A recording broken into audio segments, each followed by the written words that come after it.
What's poppin', y'all? Happy Saturday. I haven't been on the live for a second. There's been a lot going on, but I always want to check in, and also I have to promote always the new television network, American New. You know, I just did my little interview for the CEO show. It'll probably come out on tomorrow, to edit it, or Monday. And I guess this week, like the last couple of weeks, I was trying to get as much as I could get off of people saying my name in a certain vein, and use that to showcase my network. And now I feel like it's launched, or somewhat launched, and people having an understanding of what it is. And then, there's the reasonable doubt shit, the things that are going on with that. But the things that are going on in the world, I just feel like are so much more important, or just impactful. The fact that if people are even speaking about these little situations, as if I could still affect the world in this way, then, you must be doing all right. But, I always try to give my take on certain things, and what's going on in pop culture, how people can learn from my mistakes. I think that's always going to be important. I think transparency is key. I feel like, being honest and not hiding things, I feel like there's less judgment, and I don't see the purpose of hiding things. So I'm just fully transparent, and I just try to motivate people and showcase, what a real dream is to fight for. You know what I mean? So I was really excited this week because we dropped the Fast Channel for Applefish Kids. And it always bugs me out because, me being in hip-hop and based on the temperature, all the things that are going on now, it would be good to showcase someone from hip-hop that's doing something in education for the kids.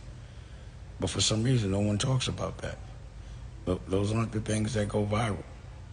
And I don't know why. Is it because it's a functional part of our culture?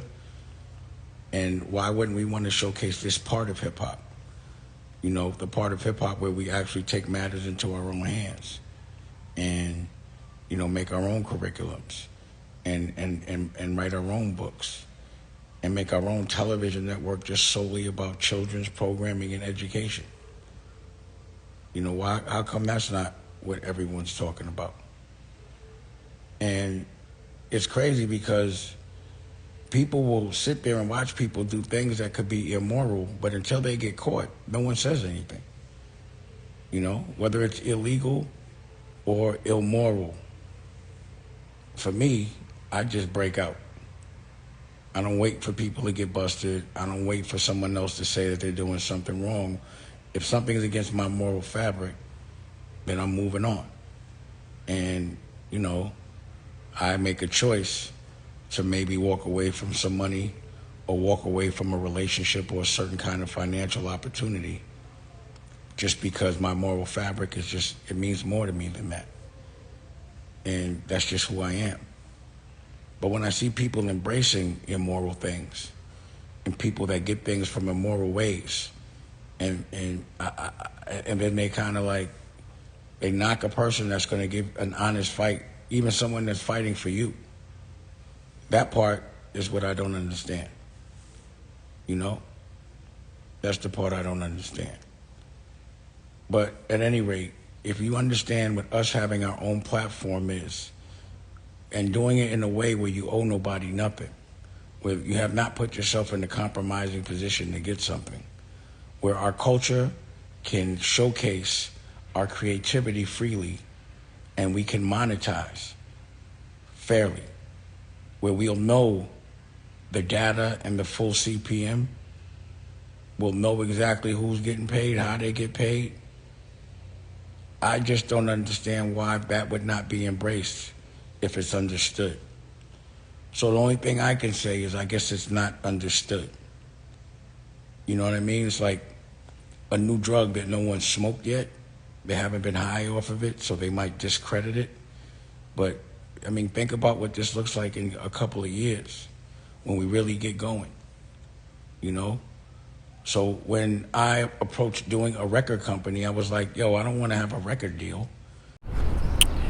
How you all doing? I welcome you back on here. If you continue subscribing and also like and share this video. So Dami Dash has spoken out after his old photos of him, Aaliyah, Jay-Z, Jennifer Lopez at a party with Sean Diddy Crumbs, resurfaced online, like you can see on the screen, in light of the Bad Boy Records founder's arrest and all the controversy that is surrounding him. As he was trying to clear his name, the man who actually named Dami Dash came out in an Instagram video he did just 2 days ago and clarified about those photos, saying once again about the party he went in, saying that things happened in the Hamptons, and that's the day he met Aaliyah, and until she passed on, that was in August 2001. They were hanging out together there with Diddy, and then they left, and that's what really happened. That thing happened close to 20 years ago, and that was not in LA, that was in Miami. And he continued and said, I know they're gonna play games with those pictures, I don't really care. Elsewhere in the live stream, he also talked about the Diddy situation, saying that it's really sad for hip-hop and music at large.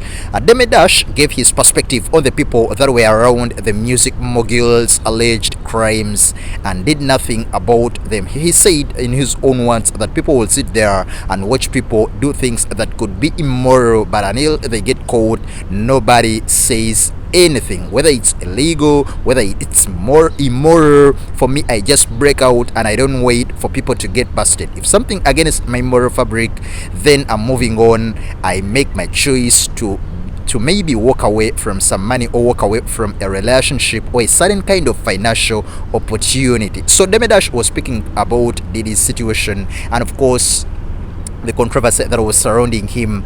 And for me, my whole take on this is that, man, so many friends of Diddy were with him during the heydays, but we are seeing everyone almost distancing himself. Even those who were regular at the parties, they have not coming out to to reveal what really happened over those parties, those the things they did in there. We are seeing so many of his friends now pretending to not like him. We are seeing so many of his friends pretending like they never knew anything that took place in there, and it's really absurd. Come on, own your friend. If you're really close, don't leave him on the last hour. But of course, it's Diddy's case is a case that is still ongoing, and of course we'll be coming out to give you more details with regards to it. Bye bye for now.